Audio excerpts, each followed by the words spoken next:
So I'm going to talk about 3 core innovations for Guild Wars 2 that drive the development of the game across the board. So the first one is combat. Combat in Guild Wars 2 is highly dynamic. It's actually action-oriented. It plays much more like an action-based game than a traditional MMO. If you look at the way people play traditional MMOs, and Guild Wars 1 included, what you end up finding is people really spend a vast majority of their time actually watching the UI elements when they're playing the game, rather than looking at the middle of the screen and watching the combat that's actively going on. You're watching health bars move up and down, you're watching little icons appear and disappear, and skill recharges flash, and you're not actually looking at the combat, which is really unfortunate because we have these beautiful games with all this great stuff going on in the middle of the screen that you're not looking at. So in Guild Wars 2, the combat system is actually set up so that everything draws your eye to the middle of the screen where the action is happening. You can move and use skills at the same time. You can dodge, roll out of the way of attacks. Skills are very positional based and movement oriented. When you use a lot of skills, it'll actually cause you to jump backwards or roll as you use it. This gives the game a real strong sense of an action-oriented game instead of a traditional MMO. Skills are also very easy to understand and easy to see. They're highly visual, very visceral.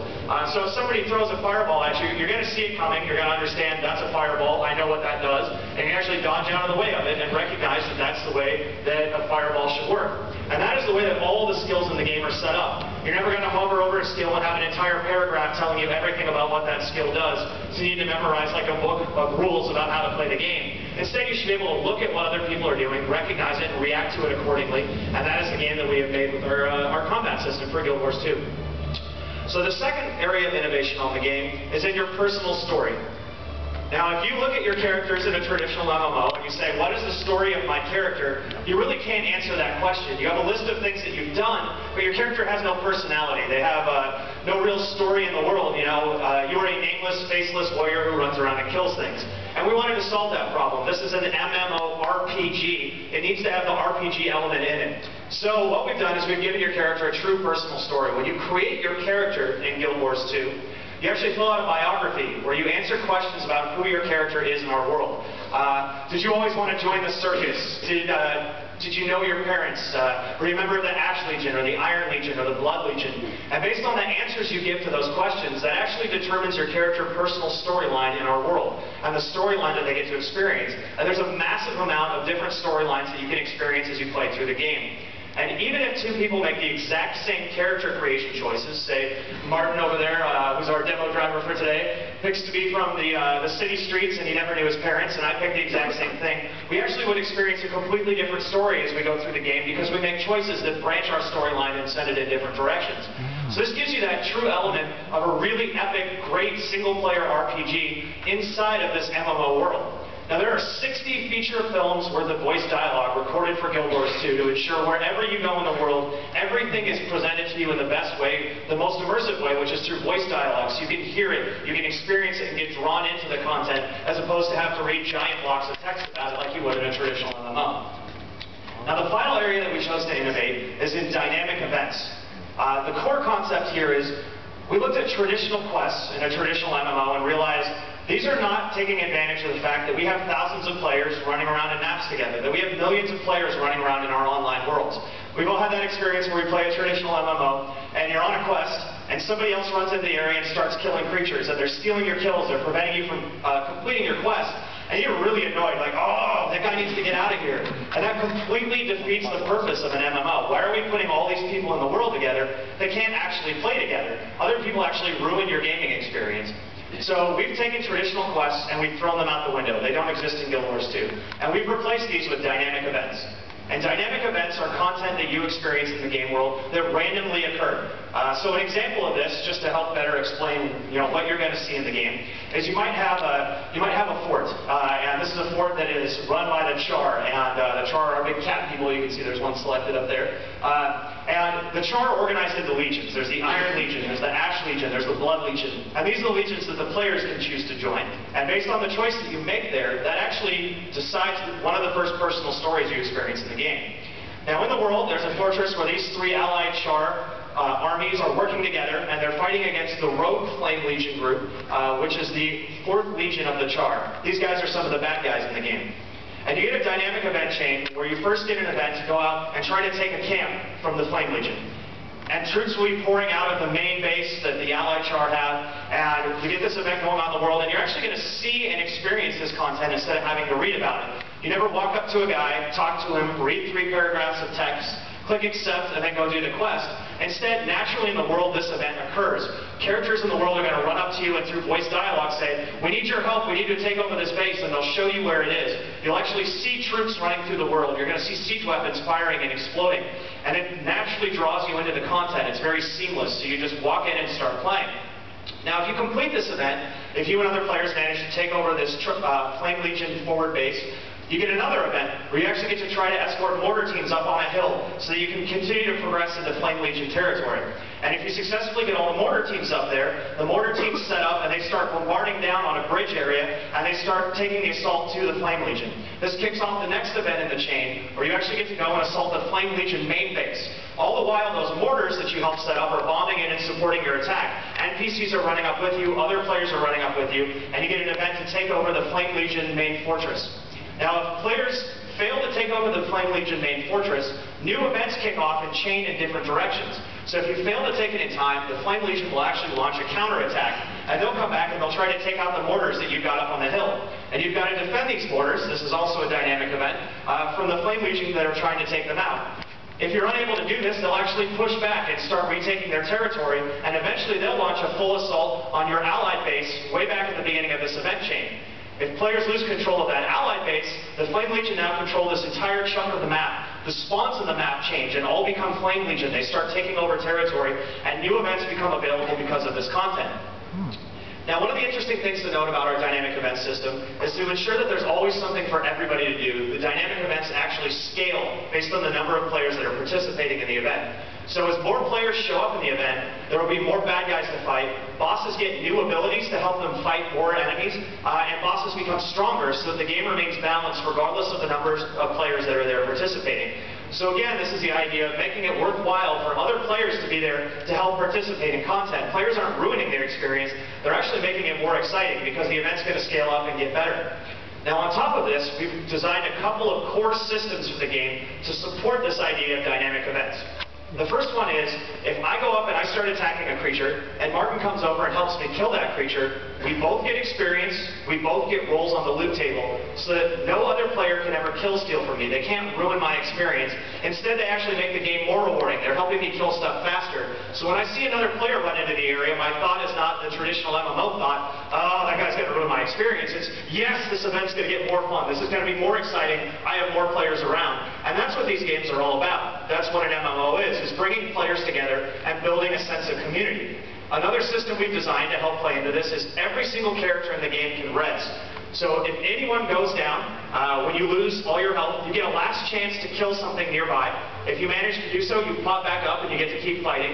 Also at this point, other players can run up, any profession in the entire game can run up, kneel down, and start giving your character health back, and you're going to pop up and be able to keep fighting as well. So the game is definitely more rewarding if there are other players nearby because they're going to help you be able to stay alive, help you keep fighting, and they get rewarded for rezzing you, so the game is incentivizing them to play with you as opposed to the traditional method of penalizing them for not doing so. So we try to get players to play together and build this sense of community with our dynamic events, which is a big part of our game. How are we doing? All right. We're going through a few technical difficulties here, so we're going to get started here in just a second with some actual gameplay and show you what's going on. But first, let's talk a little bit about the races in Guild Wars 2. So we've talked about kind of the high level, what is this game about. One of the things to know about Guild Wars 2 is that there are 5 races in the game. There is the Char, there are the humans, the Norn, the Asura, and the Sylvari. And each one of these races plays into the game in very different ways. They each have unique personal storylines you can experience as you play through the game with each one of those races. And they have multiple distinct, unique personal storylines for each race that branch and change as you play through the game. So we're going to go ahead and we're actually going to show you a little bit of the human character creation experience here. So the first question, do you want to be male or female? The next question is, what profession do you want to be? We've revealed 7 of the 8 professions so far for Guild Wars 2. No, I'm not going to reveal the 8th one today, sorry. And your options here, we've got the Elementalist, the Ranger, the Warrior, the necromancer, the guardian, the thief, and the engineer. And I think for today's demo, we're going to go ahead and question mark. For today's demo, we're going to go ahead and go with the warrior.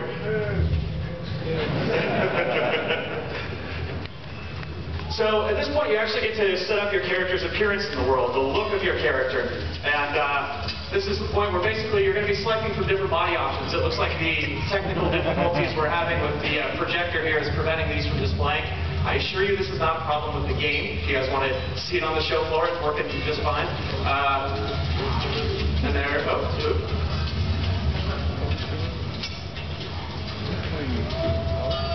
Alright, so you're going to get a lot of options here to pick between different body features. You can have a thinner character, you can have a much larger one. We're going to have a lot more options on the full release of the game to pick from here as well. So that you have tons of different character variation to select and get the look and feel of your character that you want to have. You can pick from different hairstyles here, and different hair colors that are available to you as well, so you can get exactly the look that you want to have. I'm not sure if you would want that look, but you can pick that one. Next you can pick from a... Hey, there it is. Next you can pick from a bunch of different face options. And you can set a number of different skin tones and skin colors for your character as well. We give our characters some very nice facial hair.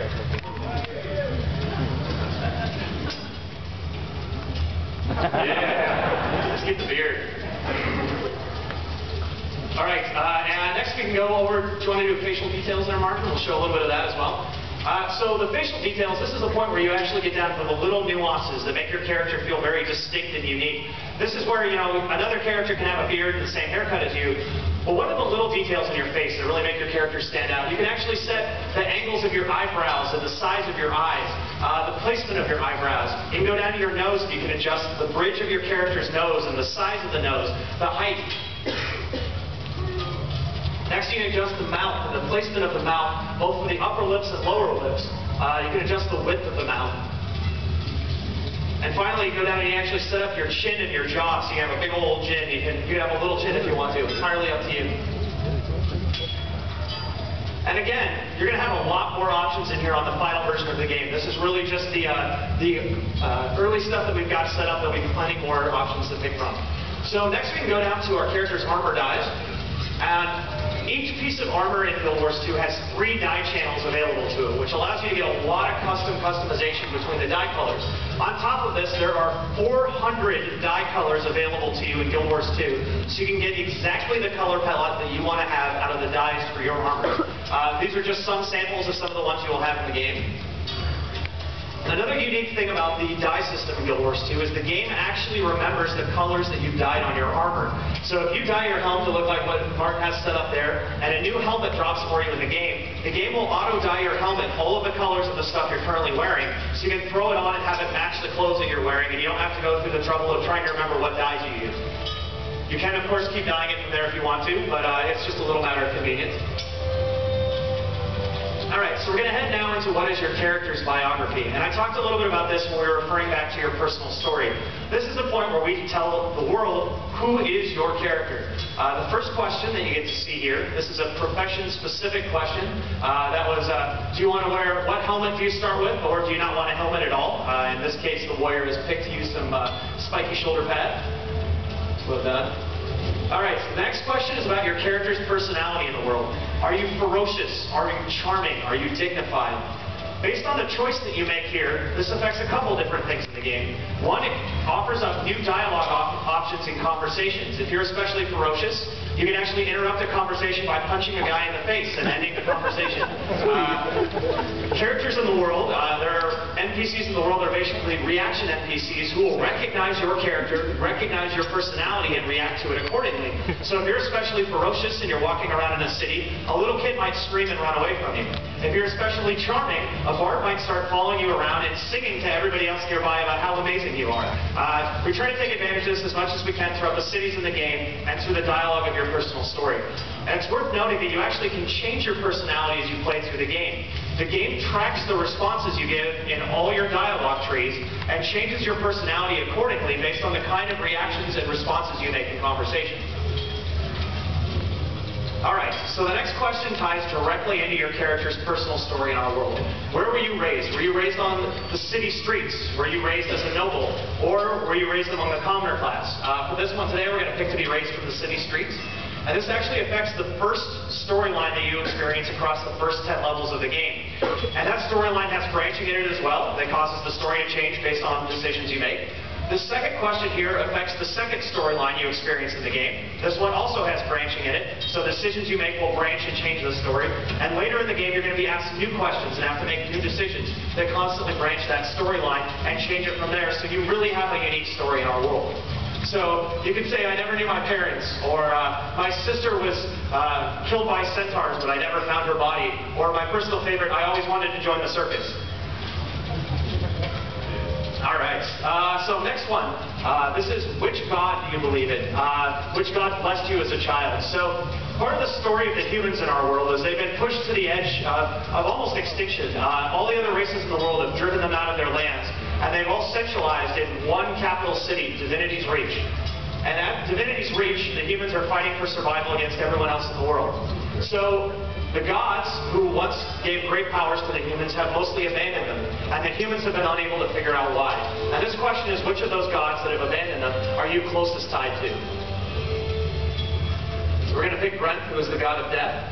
Next, you're going to see a summary here of who your character is in our world. This is something that actually updates as you play through the game. And each personal story step that you complete actually will update, so you can go back and read an entire log of who your character is as you finish steps in your personal story in the world.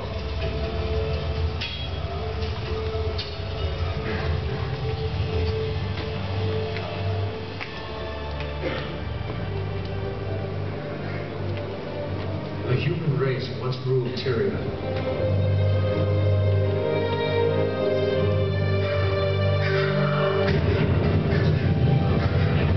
Now, we struggle to hold our ground. We've been defeated, driven back, broken, but we will not surrender. So many nations have fallen. Only Crichton still stands. Our faith is strong despite the silence of the six gods.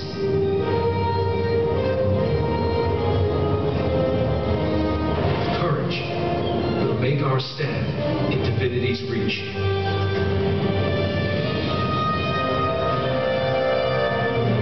The city is my home. So at this point, your cinematic actually branches based on the fact that you picked to be a member of the city, or that you grew up in the city streets.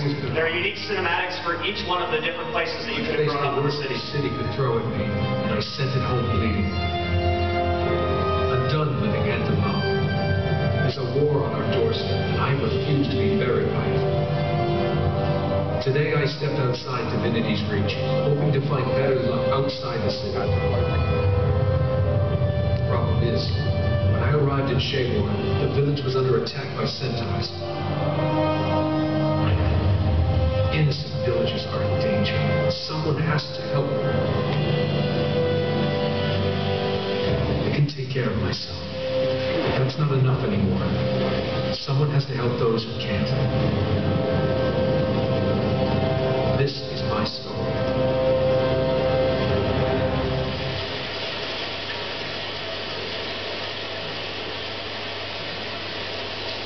So a little bit more story setup here. I talked about how the human race has basically been driven back into one great city, and it's the last place that the humans are making their stand.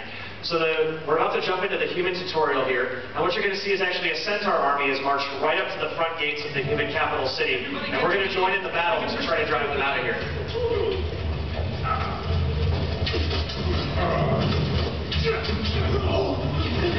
So you notice right off the bat that Martin's actually able to move around and use skills. He's able to dodge and roll out of the way of attacks.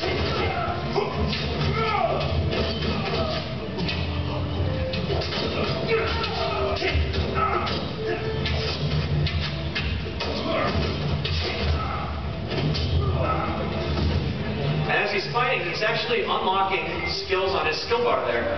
So the first 5 skills on your skill bar are actually determined by the weapon that you use and the profession that you have. So in this case, Martin is a warrior.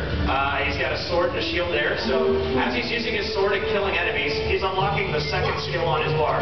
Thank the gods. He's telling villagers to go hide in the tavern where everyone is regrouping to fight against the centaurs here.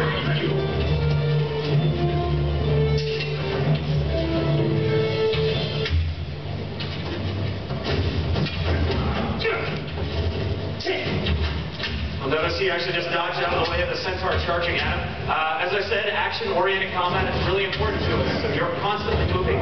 You're able to dodge and roll out of the way and move out of the way of attacks even so you're not hit.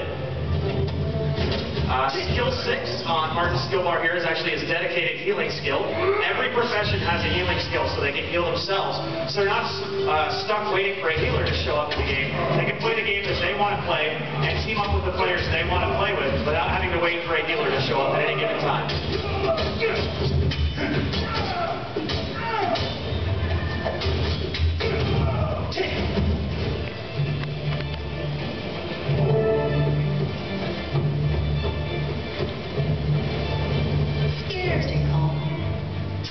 There are more centaurs on the other side of town. Captain Thackeray's calling for reinforcements at the garrison. If he's calling for help, it must be serious, but I can't spare anyone. I'll go. Captain Thackeray's never failed Divinity's reach. If I can help him, I will. Balthazar bless you. That's the spirit that'll win this war. Good luck. To hold the centaurs back until they arrive. So we're headed out now to find Logan Thackeray, who is one of the great heroes of the human race, and meet up with him to join in the battle against the head of the centaur army. So you notice in this entire experience that we've never had to stop, talk to anybody, read a big paragraph of text, and accept a quest. Everything is natural and seamless as you're playing through the game, where you're constantly just playing through and encountering content as it comes available to you, and following your personal story journey, which you can see up there is the green dialogue tracking where you should be going at any given time. And just now, we've discovered our first dynamic event. This is another example of how in the world you literally just walk into content and experience it and seeing it going on. You can see that they're trying to hold the gate here against the centaur forces. So we're going to go up and we're going to try to defend this gate until the doors are open and they let us inside. So this dynamic event, just like any other event in the game, will actually scale in difficulty. We're out in the open world right now. There are other players that are going to be running around here with us. And the more players who show up, the more centaurs are going to come in each wave of attackers.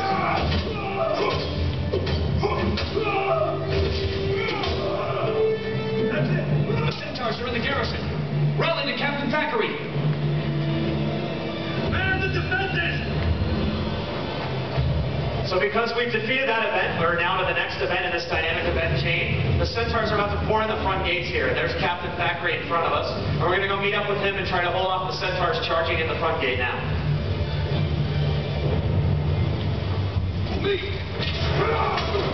So you see, Martin just unlocked the second skill on his skill bar already. He has the Savage Leap, which he just used to jump at a guy and do a bunch of damage to him. All the weapons in this game work this way, so based on what weapon you have equipped, that determines the weapon skills that you have on your bar. And each weapon you can unlock the skills for as you use them, so you have a strong sense of progression very early in the game, and you can learn all the abilities for the weapon one at a time, understand them, and then learn the next weapon.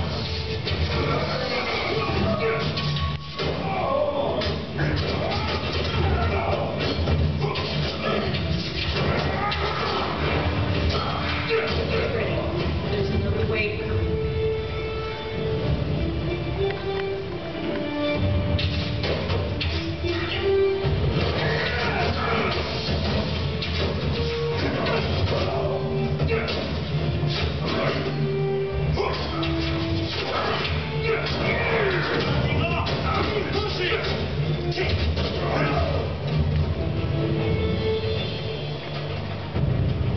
So the final wave of centaurs has been defeated, and now the boss is charging in here. Enough of this.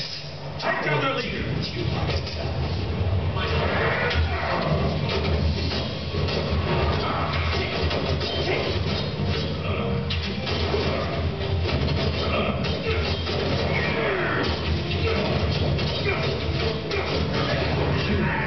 You think you can defeat me? So at this point, this dynamic event is about to branch again and chain into another event.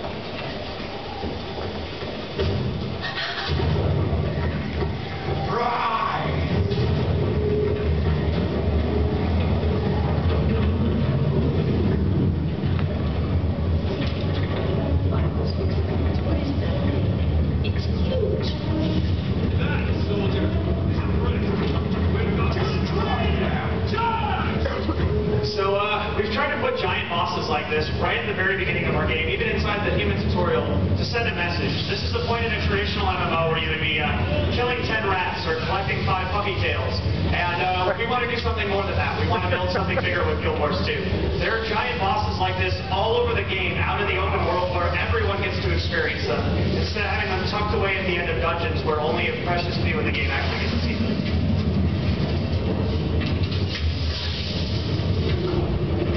So I talked a little bit about how everybody in the game can actually resurrect.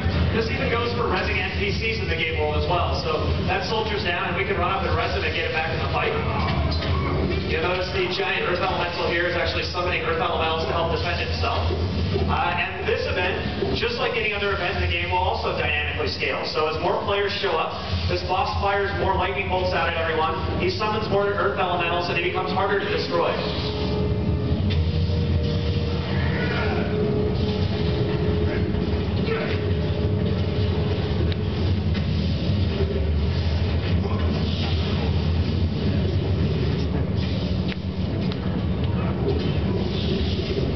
So Martin is playing as the warrior profession. We haven't had a chance to talk too much about this profession up until now.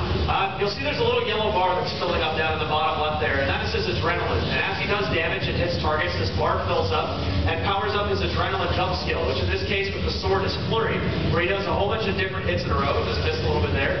And one nice thing about our adrenaline system is the game actually recognizes he missed with the attack, so it doesn't waste all his adrenaline. It actually just gives him a small recharge and now lets him get to use it again. So he doesn't completely feel like he just blew that opportunity.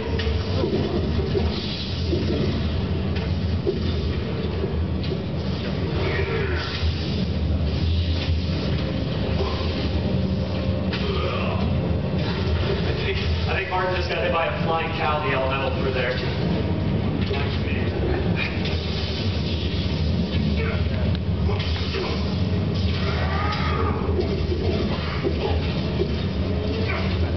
You can see even here just in the tutorial, he's nearly on his way to unlocking the 3rd skill with his sword. So he's got a lot of abilities coming available very quickly to him in the game.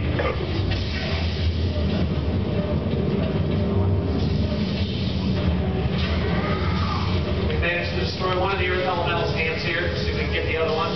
There's another cow in the background.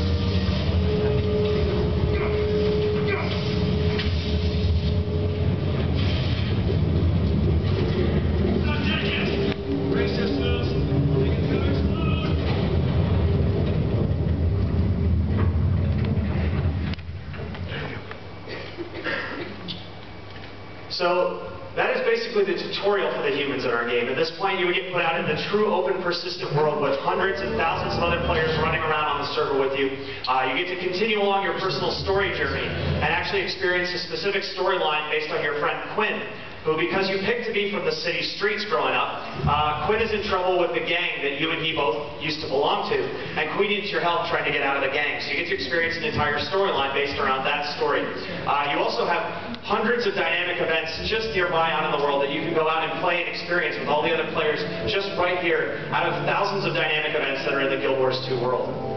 But to give you a better idea of what the game feels like at a higher level, we're actually going to jump ahead now, and we're going to make an Asura.